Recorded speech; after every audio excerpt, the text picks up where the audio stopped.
நிலவின் தென் துருவத்தை ஆராயவுள்ள இந்தியாவின் சந்திரயான் 3 விண்கலம் வெற்றிகரமாக விண்ணில் ஏவப்பட்டது. சந்திரயான் 3 விண்கலம் அதன் முதற்கட்டத்தை வெற்றிகரமாக நிறைவு செய்துள்ளது. 10, 9, 8, 7, 6, 5, 4, 3, 2, 1, 0. நிலவிற்கு செல்லும் இந்தியாவின் 3வது விண்கலமான சந்திரயான் 3இன் 25.5 மணி நேர கவுண்டவுன் வியாழக்கிழமை தொடங்கியது. இதனைத் தொடர்ந்து LVM-3M4 ராக்கெட்டில் விண்கலத்தின் அனைத்து பாகங்களும் முழுமையாக பொருத்தப்பட்டு பரிசோதனைகள் மற்றும் சோதனை ஓட்டங்கள் நடைபெற்றன. அதன் பின்னர் எரிபொருள் நிரப்பும் பணிகளும் முழுமையாக நிறைவடைந்தன. அதன் தொடர்ச்சியாக ஆந்திர மாநிலம் ஸ்ரீஹரிகோட்டாவில் உள்ள சதீஷ் தவான் விண்வெளி ஆய்வு மையத்தில் இருந்து திட்டமிட்டபடி சரியாக பிற்பகல் 2:35 மணிக்கு சந்திரயான் 3 விண்கலம் விண்ணில் சீறி பாய்ந்தது. 10, 9, 8, 7, 6, 5, 4, 3, 2, 1, 0. Plus 5 seconds.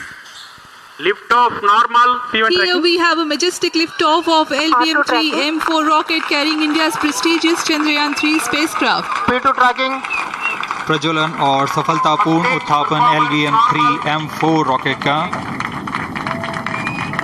यह भीमकाय रॉकेट आसमान को चीरते हुए अपनी भयानक दहाड़ से चारों ओर कंपन उत्पन्न कर रहा है, जिसे हम यहाँ महसूस कर सकते हैं, और यही दहाड़ है जो वैज्ञानिकों को रोमांचित करती है। कक्षा प्राप्त कर ली गई है। அப்போது அங்கிருந்த விஞ்ஞானிகள் ஒருவருக்கொருவர் மகிழ்ச்சியையும் வாழ்த்துக்களையும் பகிர்ந்து கொண்டனர். The launch has also added a feather in the cap of LVM-3 rocket. You can watch the jubilant congratulatory gestures of ISRO scientists in the Mission Control Center. பூமியின் தரைப்பரப்பில் இருந்து 170 கிலோமீட்டர் உயரத்தில் புவிவட்ட பாதையில் சந்திரயான் 3 விண்கலம் நிலைநிறுத்தப்பட்டுள்ளது. இதன் மூலம் சந்திரயான் 3 விண்கலம் அதன் முதற்கட்டத்தை வெற்றிகரமாக நிறைவு செய்தது. LVM-3M4 ராக்கெட் சுமந்து சென்ற விக்ரம் லேண்டர் இதுவரை எந்த நாடும் செல்லாத தென்துருவத்தில் தரையிறங்க உள்ளது. இப்பகுதியில் இந்தியா 2008ஆம் ஆண்டு அனுப்பிய சந்திரயான் 1 நிலவில் தண்ணீரின் மூலக்கூறுகள் இருப்பதை கண்டுபிடித்தது. நிலவின் தென் துருவத்தில் தரையிறங்கும் விக்ரம் லேண்டர் பிரக்யான் ரோவரை விடுவிக்கும். ரோவர் நிலவின் மேற்பரப்பில் ஒரு நிலா நாள் சுற்றி வந்து ஆய்வை மேற்கொள்ளும். ஒரு நிலா நாள் என்பது பூமியில் 14 நாட்களுக்கு இணையானது.